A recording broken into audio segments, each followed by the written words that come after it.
Hey guys, what's up? So, I know I've been owing you a video on my pediatrics rotation, and I've really been tied up with school and just everything like that, and that's why I haven't done this video sooner for you. And honestly, this one's gonna be pretty quick because on my Tumblr, I posted like a really in-depth post about how the rotation went, my different patients, what they had, care I provided, etc., etc. Um, all in all, I like Peds. I did like Peds. I still don't like it more than labor and delivery. Like that's my home. That's where I want to be.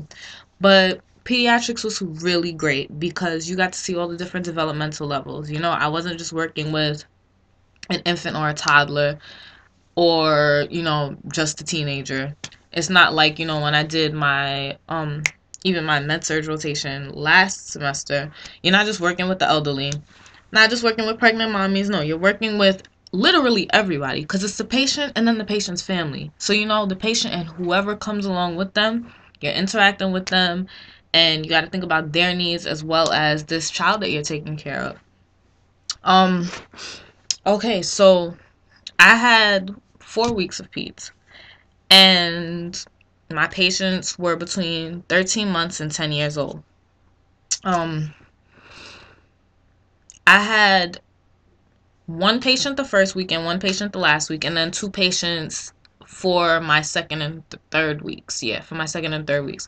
I only did care plans on one patient for each week though, so yeah. Um, one of my patients had typhoid fever, so that was my first day. That was really interesting. I mean, throw me right into that. It was cool though. Her mom was a nurse and she was 10 years old, I believe. Yeah, she was between, like, maybe between 8 and 11, something like that. I don't know. But she was cool, very shy and quiet, but she was a nice patient. After that, I had a 13-month-old and she had asthma.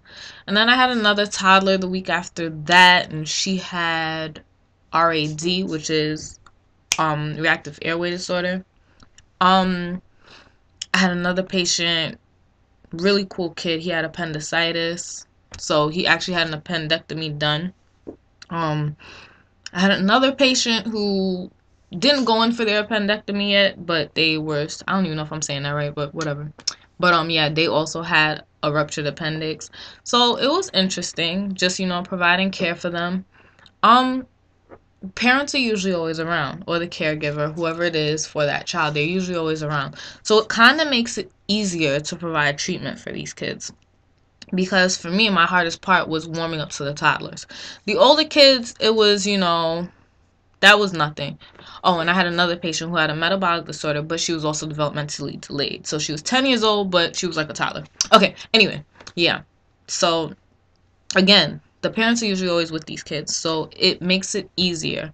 Because, like, warming up to, like, infants and toddlers, they just want to be with their mommy, honestly. They don't want to be bothered by a nurse.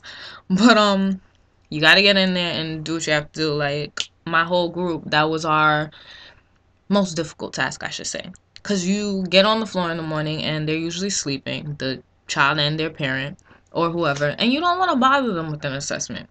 2 hours later, you still don't want to bother them with an assessment, but you got to do what you got to do. So, did assessments and, learn new ways to kind of warm them up to me.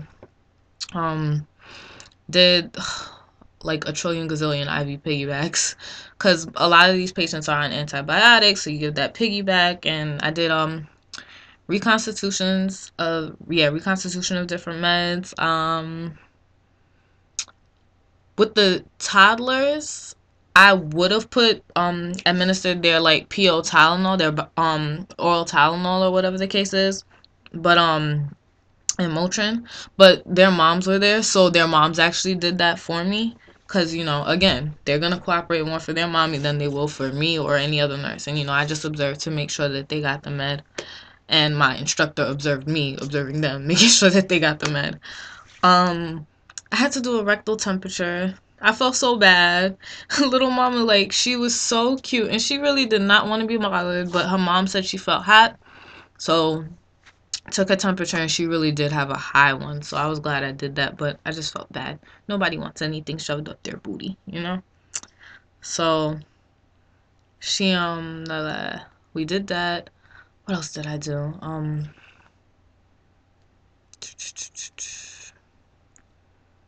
In a nutshell, I think that was really it. Yeah. Just, it was really fun just working with the different age groups and watching them develop. Like, some of my classmates had teenagers and stuff. I didn't get that deep into the teens. Like, I helped out with teenagers. Yeah, I discharged like maybe 3 teens. Just because like the nurse who was taking care of them was like, she grabbed me. She's like, come here, you want to help me out? So I would help her do that. And, I spoke to them a little bit and just got to know them and why they were there and whatnot and how they felt because they weren't in school or, they couldn't be with their friends. So it was very interesting. One thing I would say is just remember to accommodate the parents and the child. Make sure the child is fed. Make sure they got their fluids and they're comfortable, pain-free as possible. But also look out for mom and dad because they're in the hospital usually 24/7 with these kids for as long as they're there. A lot of them don't go home. They don't eat. So you want to, like on my floor, we have bagels and coffee and juice and things like that for the parents. Make sure you offer them something to eat or, ask them what do they need. Make sure you answer patient and parent questions or be as knowledgeable as humanly possible on what you're doing. And always ask your professor. And if you don't feel comfortable answering a question like you're not sure, which has happened to me a lot of times, and I would say, you know what? I'm not totally sure about that, but I will ask her the nurse in charge of her case or his case and get that information to them. Or I'd say, you know what, I'm going to go find the doctor or the resident who is in charge of your child's, care or whatever the case is and, ask them questions. Because you're not going to know everything, but it's the parent's right and the child's right if they can understand to know what's going on with them. And it's scary. So it's like you want to be able to relay the message and explain what's going on with them and their body and their care the best and simplest way that you possibly can. That's going to be one of the tasks, just developing into a nurse. I realize is that learning how to break information down and how to relay it to your patients and their families in a way that they get it, in the simplest, easiest way possible. Learn a second language, preferably Spanish, but learn a second language because on my floor, okay, let's just say there are, 10 rooms, 2 beds per room, so that's 20 patients, right? At least, let's say 14 of those patients were Hispanic, and half of them did not speak fluent English at all. Like my last patient, her mother did not speak English, very, very little. And the child she had a developmental delay, so she just wasn't really understanding me, period. She was still like a toddler. And I have to say, it was one of the most difficult parts. I thought just communicating with the toddler in English was hard. Nah. Trying to communicate with somebody at that level and not being able to speak the language that they understand and not being able to communicate with their mom properly so that she could relay the message, really difficult task. And I mean, I've been taking Spanish for years. And I'm like ashamed to say that I don't speak it fluently, but it's because I haven't been placed into a situation to have to speak Spanish fluently until now. And now, lo and behold, not that it's too late, but I need a refresher course. Like next semester, I'm going to take Spanish for healthcare professionals because I need to, brush up on some things. I need to learn certain medical terminology that, I didn't learn in my other Spanish classes. And honestly, as soon as I graduate and, get settled into a job somewhere, I'm going to Puerto Rico or the Dominican Republic or Spain or something because I really need to spend time in one of these areas and just get fluent in Spanish. They're taking over. Like they really are. Hispanics have become a huge part of our population. And just because we can't understand them or vice versa, doesn't mean they don't deserve the same healthcare. We all live in the United States and everyone is entitled to having their health conditions taken care of. So us as future healthcare professionals, it becomes our job to learn how to communicate with them. So gotta do what we gotta do. I mean, they had the blue two-way translator phones on my floor, but like if you read my Tumblr post, I'd mentioned, those phones, they're helpful. They are very helpful and they work, but it's time consuming almost. It's like, I mean, when the doctor came in, she used the phone because she was explaining the child's entire condition to their mom. And that's, it's going to take time. She was explaining discharge procedures and what she was going to send her home with and different meds she was on. It was a whole lot. I just wanted to ask mom if she was hungry. Do I really want to pick up the phone, put it to my ear, have the translator, go through this whole process? It takes too much time. Me, I mean, at least I could go, mom, come, you hungry, and, kind of make a motion like she want to eat. But little simple things like that, you don't want to have to pick up the translator phone to do, because it's almost like it wastes time. We wanted to ask mom if she had gotten the flu vaccine yet.